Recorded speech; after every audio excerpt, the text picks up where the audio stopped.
Hey everyone, welcome back to the channel. Please like and subscribe my channel Driving Tips for Success. So whether you're about to take your G2 or G test, or just need a good laugh, because we've all been there, right?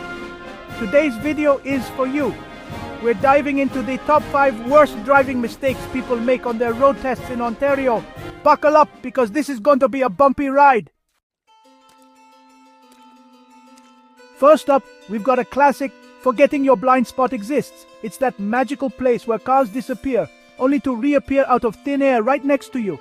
Look, I get it. There's a lot to think about during a driving test. You're trying to remember the rules of the road, impress the examiner with your parallel parking skills, more on that later, and not accidentally turn on the windshield wipers when you mean to signal. But trust me, checking your blind spot is not the time to be lazy. Whether you're changing lanes, merging, or even just pulling out from the curb, that quick glance over your shoulder can be the difference between a pass and a fail, or worse. Imagine explaining to your mates that you failed your test because you clipped a minivan.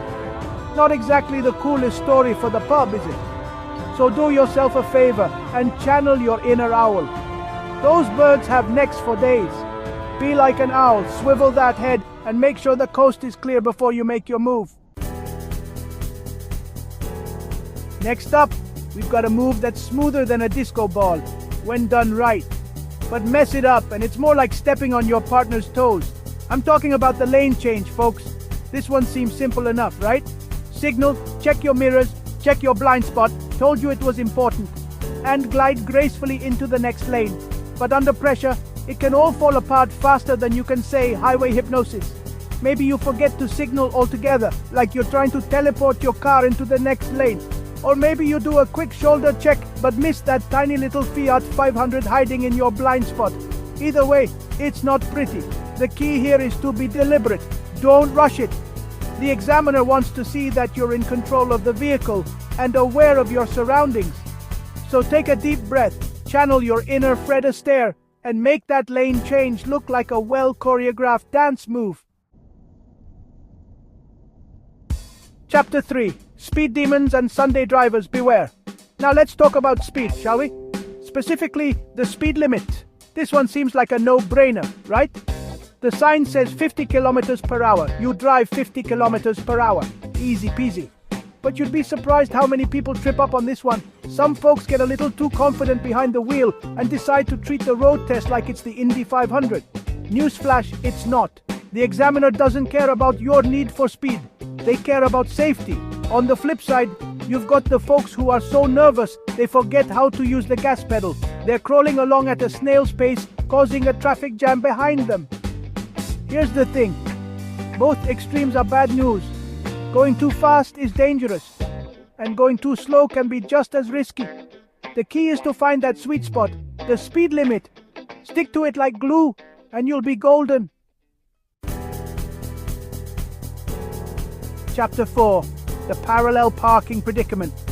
Alright, now it's time to address the elephant in the room, the bane of every new driver's existence: parallel parking. This one's a real test of skill, patience, and maybe a little bit of luck. You've got to squeeze your car into a space barely bigger than your average bathtub, all while avoiding the bumpers of perfectly good vehicles in front and behind you. No pressure, right? It's enough to make anyone break out in a cold sweat. Some people overthink it, turning the steering wheel this way and that, ending up in a position that would impress even the most seasoned contortionist. Others just go for it, hoping for the best and praying they don't clip anything or anyone in the process. The key to conquering parallel parking is practice, practice, practice. Find an empty parking lot and practice until you can do it in your sleep. And when in doubt, remember, slow and steady wins the race, or in this case, the parking spot. Chapter 5. The rolling stop, a recipe for disaster. Last but not the least, we've got a mistake that's so common it's almost become an epidemic: the dreaded rolling stop. You know what I'm talking about. You approach a stop sign, slow down to a crawl, maybe even tap the brakes, but you never actually come to a complete stop. It's like you're trying to convince the world and the examiner that you stopped, but you're not fooling anyone. Rolling through a stop sign might seem like a minor infraction, but it's a surefire way to fail your test. Why?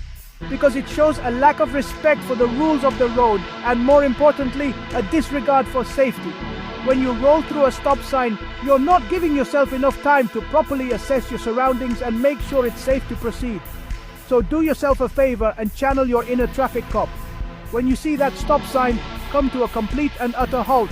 No ifs, ands, or buts about it.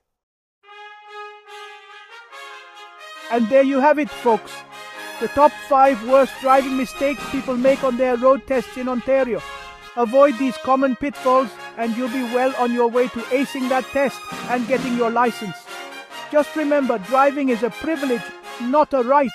So, be responsible, be aware, and be safe out there.